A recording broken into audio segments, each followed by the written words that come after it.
After mucking around out in the pond for most of the day, goofing off, decided I would be remiss if I didn't come out in the garage here, so I came out and recently struck a deal with somebody, a friend of mine, to acquire this tank. I've been storing it. Anyway, not mine, but made a trade, and he doesn't need something this large. It's 150 gallon, best guess. Anyway, 1966, I believe, something like that is the age on it. And anyway, decided to make a trade. I'm going to trade him the little 60 gallon right here, the spare tank of my 3, the cooling tank, whatever you want to call it. So I'll replace this 60 gallon with this bad boy over here. Anyway, that's going to work out good. So that kind of prompted me to get into getting on the project of building a pump room out here, compressor room right outside the door, in between where that rabbit's parked. Actually, I may take up part of that rabbit parking spot and the building there. Got to stay out of the way of my electric meter there, but I got plenty of room there, and I'll put the 3 compressors out there, the 2 Craftsman twins and big old Schultz here, and then I'll put the other tank just inside my building here, and that's where I'll pull my air from. But anyway, so I decided to come out here and try and bash this cover into shape. It's the cover for the Schultz, and when whoever it was had it before me picked it up, they crushed it, and anyway, so I pounded it back into shape. But all this wire mesh in here loosed down both long edges and about halfway around the back, so I got to re-tack all that in, which is kind of a pain because it's little bit rusty in there, as you can see. I went around all the edges of the cage with the wire wheel, and then as I go on these spot welds, I'm just pushing it down tight and using a little bitty wire brush there on the end of my drill to clean my spot where I'm going to weld. Seems to be working out alright. It'll probably end up with more welds than it had originally, but I need to unwarp that screen and get it all down flush, and then I can remount it over here on this old air compressor, and I'll be one step closer to the compressor room project. Well, I had some company, but managed to get this thing welded up. You can see around these corners it was all cut to bend, and I managed to burn only one hole right there. I got in between a couple of those little flaps. Other than that, didn't burn it up, welded it from the inside. Got a whole bunch of ugly spot welds on the outside, but she is in there good and not going to come out, not going to get tied up in my belt, so I'm good with it. Probably shoot it with some rusty metal primer, maybe give it a wire brush, and it'll be good to go. Well, back out here at the Beetle Barn, and fairly decent day. It's kind of overcast, well, not overcast, got a few clouds here and there, and we got some blue in between. Pretty warm. Anyway, we're going to do a water pump on the old Chevy out there. That belongs to Oregon Guy 302. I think that's got a 350 in it though, I don't know.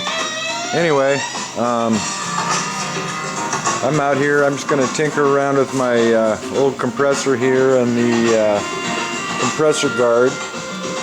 I welded it up, I don't know, a week or so ago, all around the edge there. Got that screen back on, and I need to put some mounts on this thing to hold it. And I have these old shelf brackets, nice pretty racing chrome, and I think I'm going to utilize those, at least a couple of them, for the bottom brackets here. I can go ahead and cut that 90 piece off of there, make a nice flat base, and then they'll go right up here where the old one went, and if I position it right, I should be able to sit that guard on it on the bottom two places, and then the top one I'll have to fashion. Anyway, I'm gonna go after it. Well, I got my new pretty brackets here on the compressor. I guess you can see it. A couple little 1/4-inch screws with nuts on the back side, and just use those shelf brackets, cut the bend off and put them on here. See if we can get around to the other side here. Maybe not. Stuff in the way. Yeah, we can't see the other one, but it's down below there. Anyway, I'm fixing to put this cover on, and I positioned those brackets using the original hole that was in the frame of the compressor. It had one hole at each location. I added another one for the bracket so I could use 2 screws. And then I positioned them so that I can actually use the original holes in this cover. See if we can see that over there. It's right here, and it works out just good. Anyway, so I'll get this thing in position and get this one side over here hooked up. Being as these are flathead screws that I'm using, I was trying to position the screw head on the outside here where I can actually get to it with a screwdriver. I can't really get inside here to hold it, so I'm putting the screw in from the outside, and now I have the dilemma of getting my washer down there on the screw. Anyway, I don't know, a few weeks ago, I did a little video on the magnetic screwdriver, and this might be one of those applications. We'll get in there on that screw, and you can see what I'm fixing to do. Anyway, this here is one of those screwdrivers that I torched with the battery, and it's a magnet, sorta. Anyway, we'll see if we can get this thing positioned in there.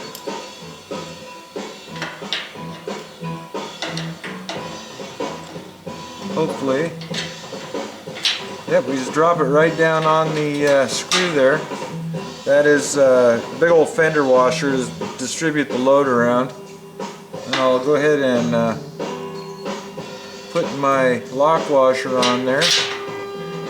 And it jumped off. Go back to that. And then theoretically, I might be able to hold that nut there in position long enough to get things started. We're going to have to see. It should start fairly easily. Once it's started, I can reach in there with a wrench and hold it. Give this screw a couple turns. See if it's going to hang. The trick doing this is to make sure you're not cross-threaded. That way you might actually hook a thread. And,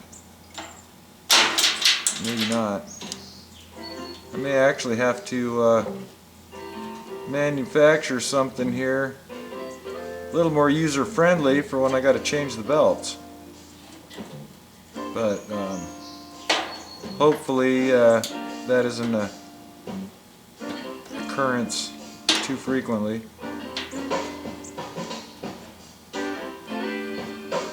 There we go, looks like it might have started. Oh yeah. Now it's just a matter of reaching in there with the wrench and hanging on to it while I tighten it up.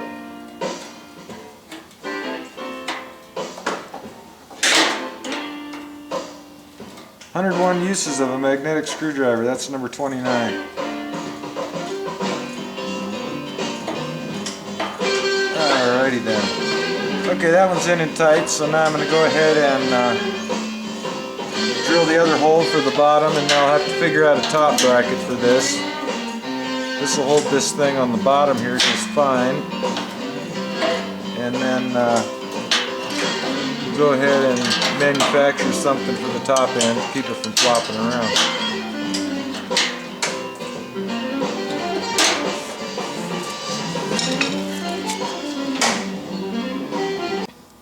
Well, I got thinking about it, and after I got my other hole drilled there, I decided I would go ahead and use the old little MIG here and